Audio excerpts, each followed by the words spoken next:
Muli po, isa pong mapagpalang araw po sa ating lahat. Ako po si Brother Mike.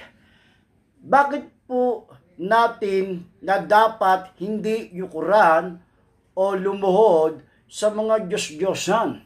Sapagkat kung tayo ay yuyuko at luluhod sa mga Diyos-Diyosan, ito ang ay ating sinasamba. Ito ang ating pinupuri.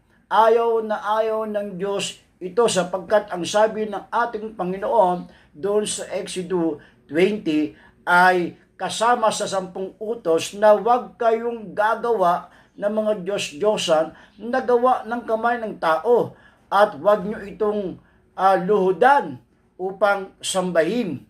Ito ay hindi karapat-dapat sa harapan ng ating Diyos na buhay.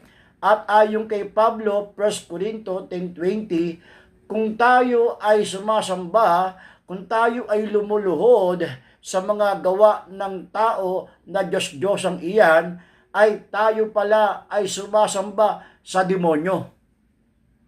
Kaya tayo ay mayroong Diyos na hindi nakikita, ay siya ang dapat natin sambahin.